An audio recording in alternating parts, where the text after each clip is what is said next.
for us academics is very much publish or perish. So this aspect of our strategic publication process was very important for us, and not just important because it is important, but because it was quite a clear goal in the description of the research profile, especially for the second step, to increase the presence in top-ranked journals across the profile, to be known and to show that we exist, and to establish ourselves as a international leading partner in the field of modeling development. So what did we do in terms of gaining international recognition through dissemination? So I can say that we had basically 5 steps. We went through a few background documents to understand what does it mean to publish and to be good at that. We have been looking at where to publish, who are the people who should listen, and how to make us be recognizable among these people. We established a process of review in order to increase quality. And the process of review is made of a process and is made of keeping track of what's going on. It's made of statistics, and I'm going to show you a few statistics. And it's also about controlling, okay, did we really achieve what we promised and what we were aiming for in the beginning? So I have a few final dissemination KPIs. So maybe I read it for you. Okay, try to guess how many citations do we have for all the journal papers in the profile in the last 3 years. Consider only profile plus. Just guess how many citations in total. There are 36 papers, journal papers. Guess how many citations we have. And I have a few reflections about if this works or not. And starting from the ground documents, we have a few documents that we have to keep track all the times. We have a very important input when we finish the other profile about from Dunbar. I'm going to show you in a second. Okay, how did we perform in the first 6 years? And from that, we try to build a better process to deal, even better process, I would say, to deal with publications. We have publishing guidelines at BTH also that we have to respect.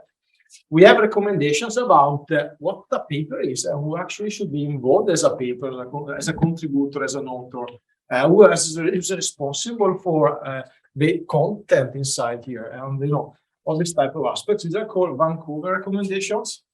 And then we have also an internationalization strategy. Okay, should we work with more people than just people that we know and are in our corridor? Probably yes. So if you look at Dunbar, they were looking at our scientific publications, and we have different benchmarks.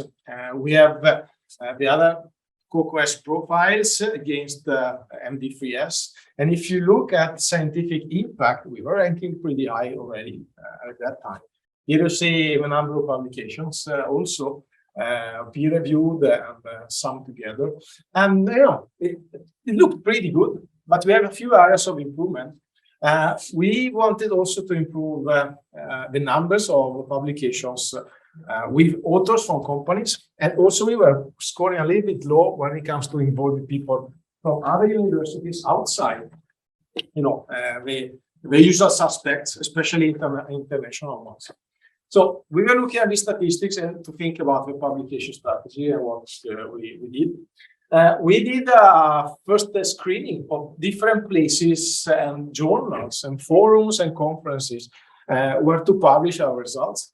This is the table that we had in the description of work for the profile. So we went through papers in our area. We were looking at the impact factors. We were looking at other types of bibliographical statistics. And we started to rank journals and think about, okay, if we want to make an impact, maybe these are the journals to prioritize. We got to a list of, let's say, 30 journals. But we discovered along the way that there were more places where to publish. These were more just like a guideline for, okay, if you want to make an impact, please look at this. We are looking also at conferences. We made a short list of conferences where to publish. But if they were listed, the papers coming out of them, if they were listed in important databases, so everybody could actually go and fetch and learn about what we were doing. We are looking at the frequency. We are trying to map them against the research tracks. So we did all this type of work to increase, try to increase impact, just to target the people and to show to other people that we exist. But this has nothing to do with quality. How do you bring up the quality of a paper? So, you write a paper, maybe you sit in your computer, probably at home most of the time, especially 2020, 2021. How to bring up scientific quality? think, Matilda, you covered quite well about how do you ensure quality in PhD studies, triangulation, all these kind of things. And that was amazing. But when it comes down to write a paper, so we established a process of internal review. And process of internal review made a lot of boxes, a lot of errors. Probably just me understand because I made the picture. I know. But at least we try to follow it, and I try to enforce it as much as possible. The basic idea, was to have the lead author taking responsibility of a paper and sharing it basically with me and with the executive committee for the profile. So the idea was to involve a couple of reviewers, a PhD student and a senior, to review a draft of a paper, to provide improvements, to provide suggestions, to pinpoint, here, I'm not a field expert here, but I don't really understand what you mean. So the author was giving the reviewers a draft paper to review, and 2 weeks before a possible deadline, and the reviewers were giving give feedback in a systematic and structured form. At the same time, the author, if a paper was about data from company, etc., he or she was responsible to make the person at the company to check the material. So we had essentially these 2 weeks, maybe sometimes it was 3 or 4 weeks deadline period to check the suitability for publication. No sensitive material should have been there. So it was a review process here from internally at BTH and company also. So in order to do the review, I created essentially this template. It was something that probably most of your researchers have seen. Slavan is smiling, I know. Christian has seen it many times. I checked your statistics. So the idea was essentially to use a template to score a paper according to many different dimensions. Is this relevant for what we are doing? Is this original? Did you do all the homework about literature review? Is your research question clear, or do we understand it or not? This is a way it looked like, scoring and then suggestions, what I like and what I wish you could do about it. This was not made randomly.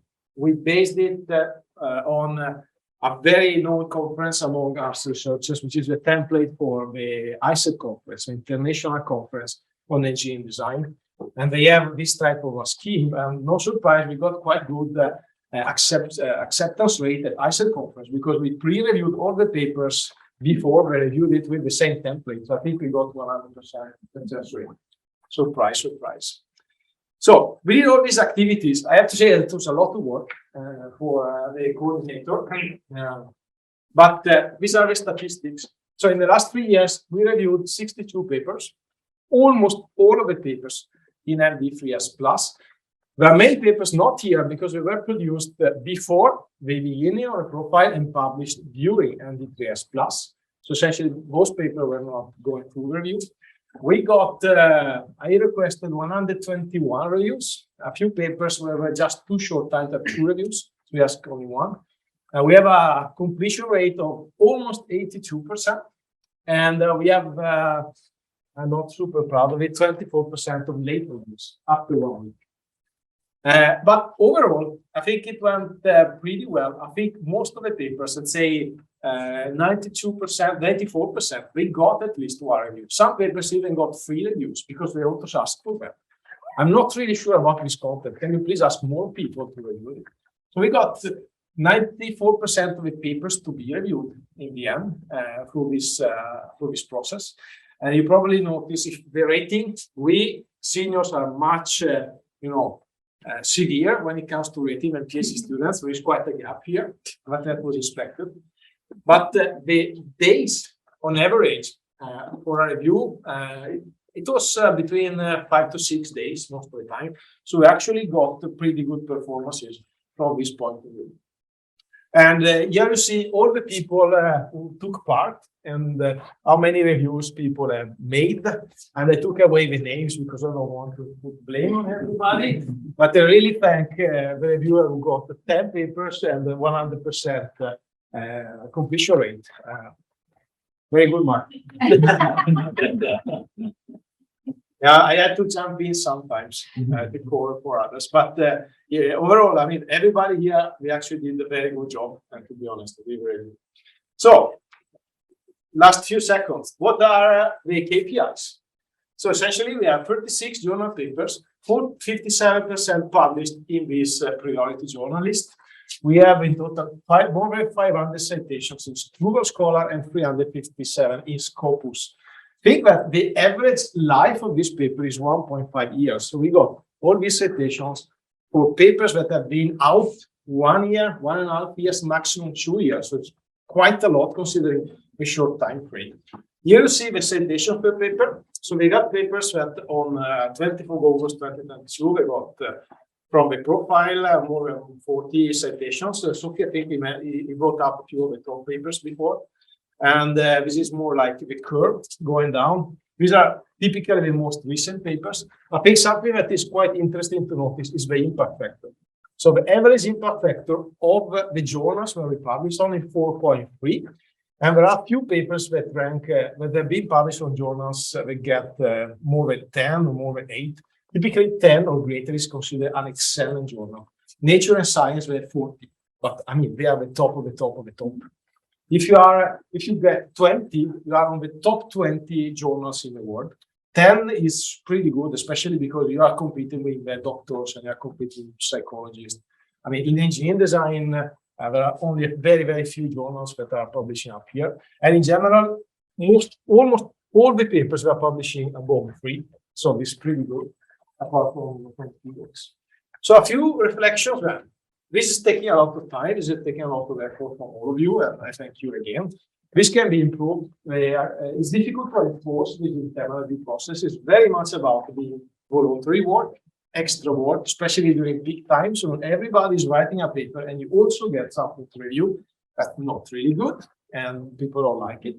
But I have to say that I've been talking about this process with my international colleagues, France, Germany, etc. They don't tell me, but we love it. When I saw the statistics and everything, we're like, wow, can we be part of it?